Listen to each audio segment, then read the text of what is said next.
Hello students. आज का जो टॉपिक है वो टॉपिक को मैं सी प्रोग्रामिंग से कवर कर रहा हूँ और ये काफ़ी इम्पॉर्टेंट टॉपिक है।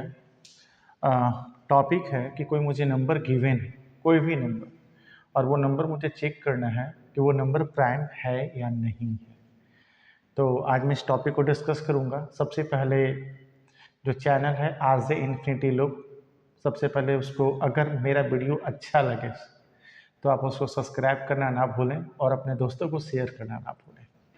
तो सबसे पहला टॉपिक डिस्कस करने के पहले आपको ये पता होना चाहिए कि प्राइम नंबर क्या होता है। तो आपको पता है कि जो नंबर 1 से और खुद से इटसेल्फ अगर डिवाइड हो, उस नंबर को हम लोग क्या बोलते हैं? प्राइम नंबर बोलते हैं। मीन्स कोई किसी भी नंबर में अगर हम 1 से और खुद इटसेल्फ डिवाइड करने पे अगर रिमाइंडर 0 आ जाता है, this number is called the prime number. But अब यहाँ पे क्वेश्चन ये है कि सर हम लोग इसको सी प्रोग्रामिंग में कैसे करेंगे।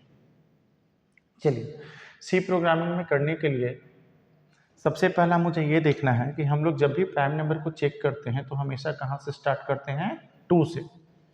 हम लोग कहाँ से स्टार्ट करते हैं? 2 से, ठीक है। और 2 से जब स्टार्ट करेंगे तो मैं यहाँ 2 केसेस बताऊंगा। आप दोनों केसेस से निकाल सकते हैं, बट यहाँ पे टाइम कॉम्प्लेक्सिटी के साथ मैं बताऊंगा, क्योंकि दोनों में आपका आंसर सेम आएगा, बट एक में टाइम कॉम्प्लेक्सिटी ज़्यादा आएगा, एक में कम आएगा। टाइम कॉम्प्लेक्सिटी कहने का मतलब है कि हम लोग को आउटपुट जो है ना, वो विद इन मिनिमम टाइम चाहिए, ठीक है। तो हम दोनों मेथड से यहाँ पे आपको मैं बताता हूँ।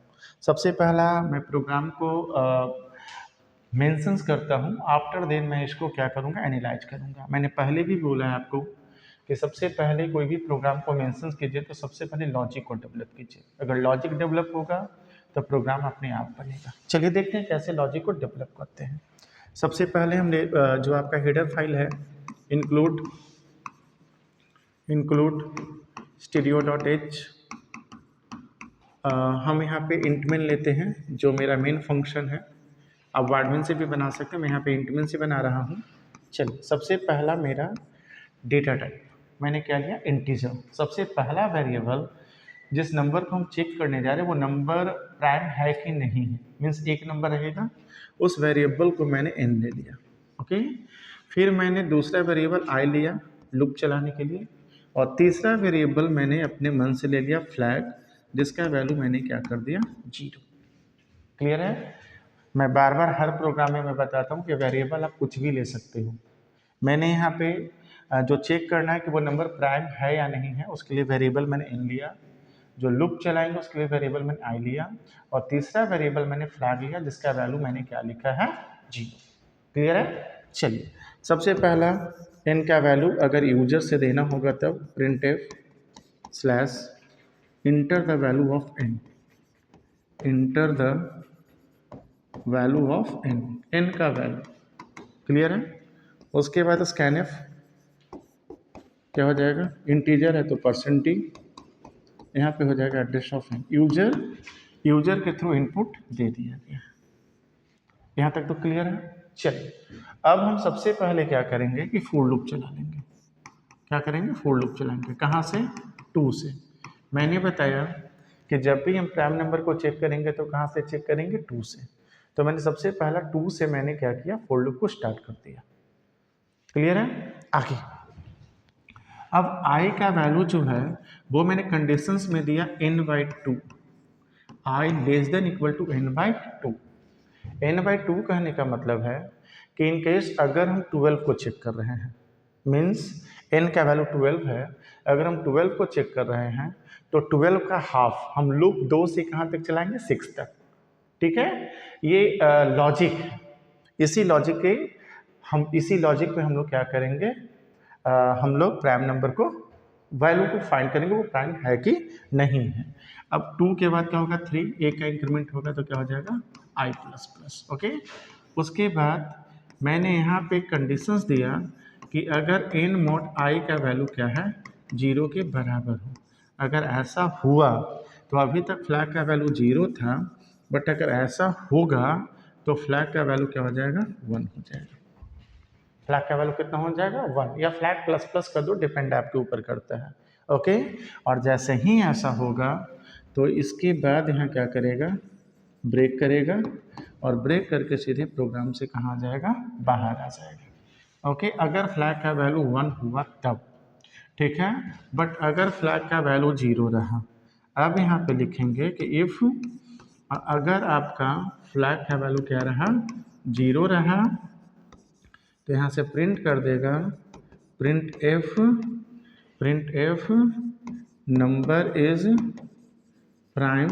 Number is prime equal to %d, okay, %d number is prime equal to %d, और आपका जो वैल्यू रहेगा वो क्या हो जाएगा, n। उसके बाद अगर ऐसा नहीं हुआ तब कहाँ, प्रिंट एफ में, okay, no prime, no prime, number नहीं, नो प्राइम, यहाँ पे क्या हो जाएगा, no prime, okay, no prime number equal to %d, और वैल्यू क्या हो जाएगा, n, यस। और लास्ट में इंट मैंने लिया है तो क्या होगा, रिटर्न 0, एंड प्रोग्राम कंप्लीटेड। चलिए अब हम लोग इसको एनालाइज करते हैं, एकदम सिंपल है, हम लोग एनालाइज करते हैं। चलिए यहाँ पे एकदम छोटा सा मैं एनालाइज के लिए ले लेता हूँ। सबसे पहला फ्लैग का वैल्यू 0 है स्टार्टिंग में ही, उसके बाद enter the value of n, आपको चेक करना है। किसी बच्चा ने कहा सर n का वैल्यू 12 देकर देख लेते हैं, चलिए एकदम डन है। n का वैल्यू मैंने कितना लिया, 12। यहाँ पे आएंगे, सबसे पहला कंडीशंस में देखिए n/2, when we divided by 2, किसको, 12 को, तो कितना आएगा क्वोशिएंट 6, तो यहाँ पे n/2 का वैल्यू कितना हो जाएगा, 6। क्लियर है। चलिए सबसे पहला i का वैल्यू कितना है, 2, सबसे पहला i का वैल्यू यहाँ से कितना है, 2, i का वैल्यू 2।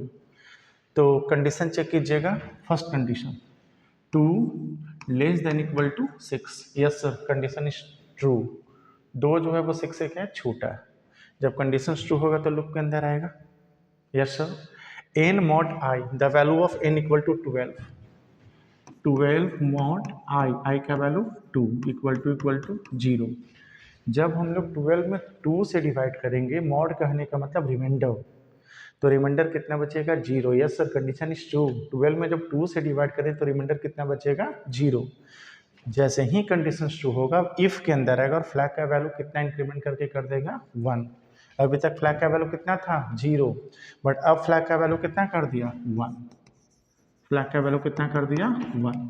ओके, जैसे ही फ्लैग का वैल्यू 1 करेगा, क्या मैंने यहाँ लगाया, ब्रेक, क्या लगाया है, ब्रेक, सीधे वो क्या करेगा, ब्रेक करेगा। ब्रेक करने का मतलब वो सीधे प्रोग्राम से क्या होगा, बाहर होगा, मतलब इससे बाहर आ जाएगा।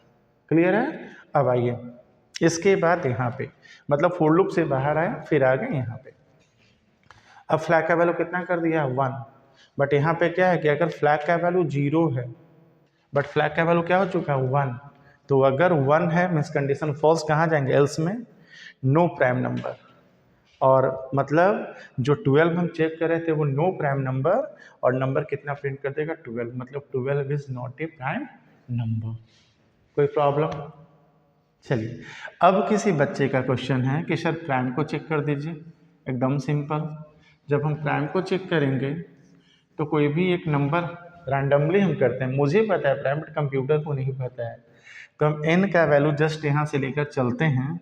n का वैल्यू मैंने यहाँ से ले लिया 7, n का वैल्यू 7 थोड़ा छोटा हो जाएगा, 11 ले लेते हैं। n का वैल्यू कितना ले लिया, 11। चलिए यहाँ से जब करेंगे n/2, 11/2 कितना हो जाएगा, 5.5, बट n क्या है, इंटीजर, तो 5.5 को जब इंटीजर में करेंगे तो कितना होगा, 5। क्लियर। तब यहाँ से हो जाएगा i less than equal to कितना, 5। डन। चलिए स्टार्टिंग में the value of i equal to कितना, initial value 2, when check the condition 2 less than equal to 5, yes sir, condition is true. जैसे ही ट्रू होगा लूप के अंदर आएगा, the value of n is 11 mod i का value 2 equal to 0। चलिए बताइए आप लोग, जब 11 में 2 से डिवाइड करेंगे तो क्या रिमाइंडर 0 आएगा? नहीं सर, नहीं आएगा। जब नहीं आएगा तो हम लोग अभी इफ़ में मेरा हुआ है, अभी हम लोग जो फोर लूप है वो मेरा गलत नहीं हुआ है। क्लियर है? अभी तक मेरा क्या हुआ? इफ़, मतलब ये कंडीशन ट्रू जब नहीं होगा तो हम लोग लूप के अंदर ही नहीं आएंगे। फिर हम लोग आउटर लूप में आई का वैल्यू इंक्रीमेंट होगा। अभी तक आई का वैल्यू कितना था? 2। अब आई का वैल्यू कितना हो जाएगा? 3। फिर कंडीशन चेक कीजिए, 3 less than equal to 5, yes sir condition is true. फिर लूप के अंदर आएगा 11 mod 3 equal to 0, no sir condition is false. फिर लूप के अंदर नहीं जाएगा, फिर वहाँ जाएगा, आई का वैल्यू फिर बढ़ेगा। अभी तक क्या था? 3, फिर बढ़कर कितना हो जाएगा? 4। आई का वैल्यू कितना हो जाएगा? 3 से 4। चलिए 4 less than equal to 5, yes sir condition is true.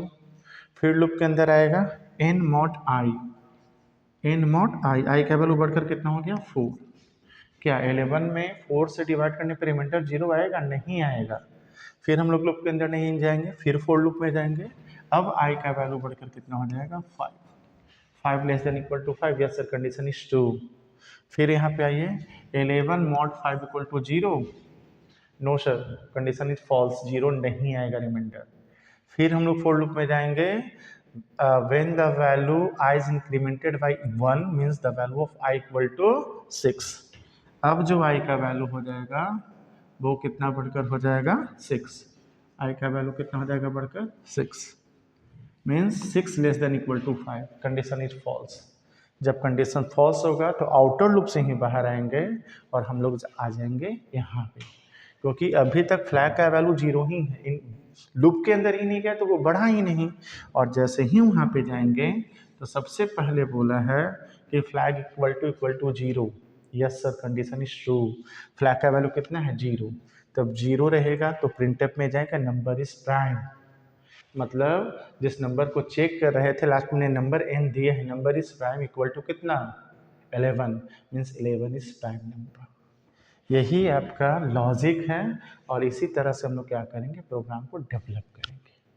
चलिए, बट यहाँ पे क्वेश्चन ये है कि सर अगर मेरे पास जस्ट लाइक हम 153 को चेक कर रहे हैं, मैंने एक नंबर लिया 153, अगर इसको हम चेक कर रहे हैं तो 153/2 तो मुझे काफ़ी आई 2 से लेकर सारे को 1 बाई 1 मुझे चेक करना पड़ेगा, काफ़ी लंबा प्रोसेस हो जाएगा, टाइम मेरा ज़्यादा लगेगा। तो इसको कम कैसे करेंगे? तो आप इसको दूसरे मेथड से कर सकते हैं। यहाँ पे जो मैंने लिखा है I less than equal to n/2, यहाँ पे इसको लिख दीजिए I less than equal to SQRT और n। इससे भी आपका सेम आंसर आएगा बट इससे टाइम कम लगेगा। और आपको पता है कि जब हम लोग SQRT लिखते हैं तो एक हेडर फाइल हम लोग ऐड करते हैं और उस हेडर फाइल का नाम है इंक्लूड क्या? math.hes। चलिए सेम हम लोग देखेंगे। हम लोग बस थोड़ा सा मैंने चेंज किया और चेंज इसके कारण से किया क्योंकि अगर n/2 करेंगे तो मुझे काफ़ी टाइम लगेगा। जैसे जस्ट 180 को मैं लेकर चलता हूँ, 180/2 कितना? 90। तो 2 से मुझे 90 तक चेक करना होगा। अगर मेरा जस्ट 2 3 से डिवाइड हो जाए तब तो कम लगेगा, बट अगर मेरा किसी से डिवाइड ना हो, जो 1 से और इट सेल्फ से हो, तो मुझे काफ़ी टाइम लगेगा। तो इसके कारण से मैंने कम टाइम के लिए मैंने क्या लिया? SQRT और टाइम कॉम्प्लेक्सिटी फाइंड करने के लिए। चलिए किसी को निकाल लेते हैं। जस्ट मैंने ले लिया, आपको मान के चलिए 37, the value of n equal to कितना? 37, यस n इक्वल टू 37। चलिए सबसे पहला SQRT मतलब स्क्वायर रूट। आपने मैथ में पढ़ा होगा कि जब हम लोग रूट अंडर 37 करेंगे तो वैल्यू कितना हो जाएगा? 6 पॉइंट समथिंग, बट जब ये इंटीजर वैल्यू है तो कितना कंसिडर करेगा? 6। वैल्यू होगा 6 पॉइंट समथिंग बट n मेरा क्या है? इंटीजर है। तो जब 6 पॉइंट समथिंग आएगा तो इंटीजर वैल्यू में कितना हो जाएगा? 6। कोई प्रॉब्लम? चलिए अब हमको देखिए कितना सिंपल लूप होगा, 2 3 4 5 6, बस 5 बार लूप को चलाएंगे वैल्यू आ जाएगा। ऐसे 37/2 ठीक है 18.5, 18 मतलब 2 से 18 तक 16 टाइम ऐसे 2 3 4 5 6 5 टाइम्स, काफ़ी कम टाइम में मेरा क्या मिलेगा, आउटपुट मिल जाएगा। ये मेरा क्या हो गया, इसकी वाटी से मुझे बेनिफिट मिल गया। सेम वही प्रोसीजर अब आपको फॉलो करना है। सबसे पहला the value of i equal to 2, तो यहाँ पे हो जाएगा 2 less than equal to 6, yes sir condition is true, loop के अंदर आएगा 37 मॉड 2 इक्वल टू 0, रिमाइंडर 0 आएगा, नहीं सर, तो लूप के अंदर आएगा नहीं। फिर आई का वैल्यू बढ़कर कितना हो जाएगा 3, कंडीशन इज ट्रू, फिर 3 करने पर रिमाइंडर 0 आएगा, नहीं सर। फिर वैल्यू बढ़ेगा कितना हो जाएगा 4, फिर 4 होगा 0 आएगा, नहीं सर। फिर कितना होगा 5 पे आएगा, नहीं सर। फिर बढ़कर कितना होगा 6 पे आएगा, नहीं सर। जैसे ही आई का वैल्यू 7 होगा कंडीशन फॉल्स, और आपको पता है कि जब फॉर लूप में कंडीशन फॉल्स होगा तो सीधे लूप से बाहर आ जाएंगे। जब लूप के अंदर गया ही नहीं तो फ्लैग का वैल्यू वही रहेगा, लूप के अंदर जाता तब ना वैल्यू चेंज होता है। अभी तक फ्लैग का वैल्यू क्या है 0, जब फॉर लूप से बाहर आएगा तो वहाँ से आएगा the value of flag equal to 0, yes sir, flag का वैल्यू तो चेंज ही नहीं हुआ। जब चेंज नहीं हुआ तो नंबर इज फाइन, और नंबर कितना हो जाएगा 37, मीन्स 37 इज प्राइम नंबर। तो ये लॉजिक है, आप इसमें से दोनों से आप बनाएंगे तो दोनों से प्रोग्राम आपका रन करेगा, और इस तरीके से आप लॉजिक को डेवलप कीजिए। यहाँ पे मैंने दोनों लॉजिक बताया, टाइम कॉम्प्लेक्सिटी के हिसाब से भी मैंने बताया, तो आपको जो सही लगे आप उसको फॉलो मतलब बना सकते हैं। आप दोनों से प्रोग्राम को कीजिएगा, दोनों प्रोग्राम आपका रन करेगा। और आप वीडियो सही लगे तो कमेंट कीजिए, जिस टॉपिक आपको कवर करना है, जिसमें प्रॉब्लम हो रहा है वो टॉपिक मैं बताऊंगा, कोशिश करूंगा उस टॉपिक को मैं सॉल्व कर दूं। और अगर आपको वीडियो सही लगे तो चैनल को सब्सक्राइब कीजिए, आरजे इन्फिनिटी लूप, और अपने दोस्तों को शेयर कीजिए। Thank you.